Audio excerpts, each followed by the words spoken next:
भारतातील मध्यमवयीन व्यक्तींसाठी आर्थिक नियोजन मार्गदर्शक.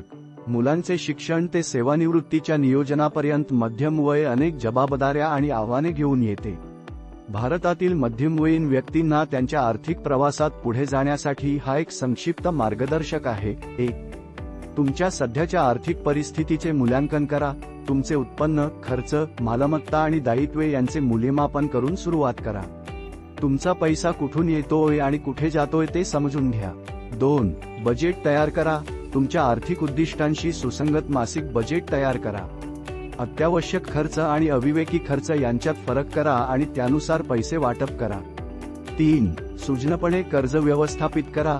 उच्च व्याज कर्ज परतफेडीला प्राधान्य द्या आणि पेमेंट सुलभ करण्यासाठी कर्ज एकत्रीकरणाचा विचार करा. नवीन कर्ज घेणे टाळा. 4. तुमचे आर्थिक भविष्य सुरक्षित करा. जोखीम कमी करण्यासाठी जीवन, आरोग्य, अपंगत्व आणि मालमत्ता विमा यासारख्या विमा उत्पादनांमध्ये गुंतवणूक करा. जीवन विमा तुमच्या वार्षिक उत्पन्नाच्या किमान 20 पट जीवन विमा असावा.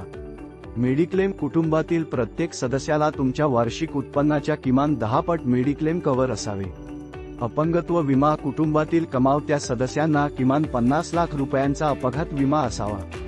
तुमचे मालमत्ता कर्ज समतुल्य मुदतीच्या टर्म विम्याने सुरक्षित केले पाहिजे. लक्षात ठेवा की वरील सर्व विमा योजना तुमच्या कष्टाने कमावलेल्या पैशाचे संरक्षण करण्यासाठी आहे. त्यामुळे या उत्पादनांमध्ये गुंतवणुकीवर मिळणारा परतावा विचारात घेऊ नका. त्यासाठी म्युच्युअल फंड आणि इतर गुंतवणूक योजना आहेत. 5. सेवानिवृत्तीसाठी गुंतवणूक करा. तुमच्या भविष्यातील खर्चाचा अंदाज घेऊन आणि पुरेशी बचत जमा करून निवृत्तीची योजना करा. आजकाल मध्यमवयीन लोकांनी म्युच्युअल फंडांमध्ये पद्धतशीर गुंतवणूक योजनांसारख्या पद्धतींद्वारे नियमितपणे गुंतवणूक करावी.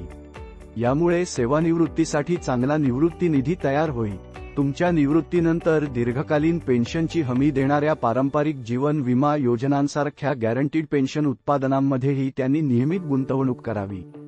पारंपरिक जीवन विमा उत्पादने खूप महत्त्वाची आहेत, कारण ते तुमच्या सेवानिवृत्तीनंतर तसेच कुटुंबातील कमावत्या व्यक्तीच्या अकाली मृत्यूच्या परिस्थितीत तुमच्या कुटुंबासाठी सुरळीत पेन्शन सुनिश्चित करतील.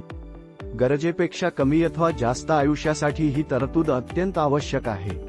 6. इस्टेट नियोजन. इच्छापत्र करून, ट्रस्टची स्थापना करून आणि अवलंबितांसाठी पालकांची नियुक्ती करून भविष्याची तयारी करा. काळजीपूर्वक नियोजन आणि शिस्तबद्ध अंमलबजावणी करूनच आपण मध्यमवयीन लोक आर्थिक सुरक्षितता आणि मनःशांती मिळवू शकतो. तुमचे ध्येय साध्य करण्यासाठी आम्ही तुम्हाला कशी मदत करू शकतो? आम्ही सेबीचे नोंदणीकृत आर्थिक सल्लागार आहोत. जीवन विमा, आरोग्य विमा, म्युच्युअल फंड, शेअर बाजाराशी संबंधित उत्पादने यांसारख्या विविध आर्थिक उत्पादनांसह आरामदायी सेवानिवृत्ती योजना विकसित करण्यासाठी आम्ही तुम्हाला एक चांगला सेवानिवृत्ती पोर्टफोलिओ तयार करण्यात मदत करू शकतो. तुमच्या कुटुंबासाठी योग्य गुंतवणूक योजनेसाठी कृपया महाराष्ट्रातील विश्वसनीय सल्लागार अद्वैत देशपांडे यांना 9145349490 वर कॉल करा. धन्यवाद.